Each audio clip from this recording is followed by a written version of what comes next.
America की राजधानी Washington दुनिया का सबसे सुरक्षित माना जाने वाला एयर स्पेस और उसी आसमान में कुछ मिनटों के लिए ऐसा तनाव पैदा हुआ जिसने हर किसी को चौंका दिया। दावा है कि अमेरिकी राष्ट्रपति डोनाल्ड ट्रंप को लेकर उड़ रहा मरीन वन हेलीकॉप्टर और एक यात्री विमान एक दूसरे के बेहद करीब पहुंच गए। सवाल ये है, क्या अमेरिका एक और बड़े हवाई हादसे में बाल बाल बच गया? क्या एयर ट्रैफिक कंट्रोल से कोई चूक हुई और आखिर ऐसी नौबत आई कैसे? नमस्कार, मैं सौरभ शुक्ला और आप देख रहे हैं न्यूज़ 18। अब हम आपको बताएंगे इस पूरी खबर को जिसने अमेरिकी सुरक्षा व्यवस्था पर बड़े सवाल खड़े कर दिए। दरअसल मंगलवार को राष्ट्रपति डोनाल्ड ट्रंप अपने आधिकारिक हेलीकॉप्टर मरीन वन से एंड्रयूज एयरफोर्स बेस जा रहे थे। यहीं से उन्हें राष्ट्रपति के विमान से कैलिफोर्निया रवाना होना था। उसी दौरान वाशिंगटन नेशनल एयरपोर्ट से एक यात्री विमान भी उड़ान भर रहा था। रिपोर्ट के मुताबिक उड़ान के दौरान मरीन वन और एयर ट्रैफिक कंट्रोल के बीच बातचीत में कुछ गड़बड़ी हुई और देखते ही देखते दोनों विमान एक दूसरे के बेहद करीब पहुंच गए। बताया जा रहा है कि दोनों के बीच की दूरी 1 मील से भी कम रह गई थी। अब जरा सोचिए, जिस राष्ट्रपति की सुरक्षा में दुनिया की सबसे आधुनिक एजेंसियां लगी, अगर उसका हेलीकॉप्टर ही एक यात्री विमान के इतना करीब पहुंच जाए तो सवाल उठना लाजमी है। हालांकि व्हाइट हाउस का कहना है कि राष्ट्रपति किसी भी समय खतरे में नहीं थे। व्हाइट हाउस के प्रवक्ता ने दावा किया कि मरीन वन उड़ाने वाले पायलट दुनिया के सबसे बेहतरीन पायलट हैं और पूरी स्थिति नियंत्रण में थी। लेकिन मामला इतना आसान नहीं है।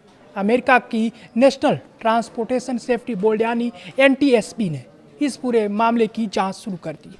साथ ही अमेरिका की विमानन नियामक संस्था FAA भी ये पता लगा रही है कि आखिर सुरक्षित दूरी इतनी कम कैसे हो गई। FAA का कहना है कि घटना के दौरान एयर ट्रैफिक कंट्रोल दोनों पायलटों के संपर्क में था, लेकिन जांच के बाद ही साफ होगा कि गलती कहां हुई। अब सवाल यह है, आखिर नियम क्या कहते हैं?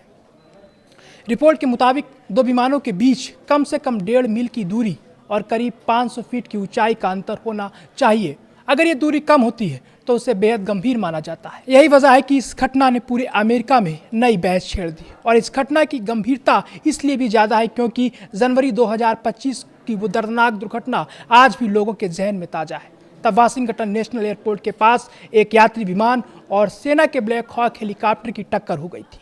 उस हादसे में 67 लोगों की जान चली गई थी।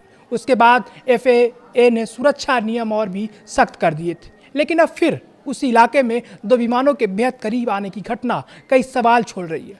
क्या नियमों का पालन सही तरीके से हुआ? क्या एयर ट्रैफिक कंट्रोल से कोई चूक हुई? क्या पायलटों के बीच समन्वय भी कम रहा या फिर तकनीकी स्तर पर कोई गड़बड़ी हुई? इन सभी सवालों का जवाब अब जांच के बाद ही मिलेगा। फिलहाल व्हाइट हाउस लगातार कह रहा है कि राष्ट्रपति पूरी तरह सुरक्षित थे, लेकिन जिस तरह की जानकारी सामने आई है उसने दुनिया का ध्यान अमेरिका के सबसे सुरक्षित माने जाने वाले एयर स्पेस की ओर खींच लिया है।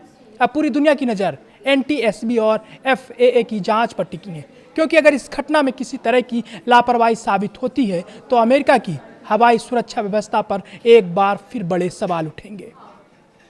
देखना होगा जांच क्या कहती है और क्या इस घटना से सबक लेकर भविष्य में ऐसे खतरे को पूरी तरह रोका जा सकेगा। फिलहाल इतना तय है कि इस बार एक बड़ा हादसा टल गया, लेकिन इस घटना ने अमेरिका की सुरक्षा व्यवस्था को कटघरे में जरूर खड़ा कर दिया है।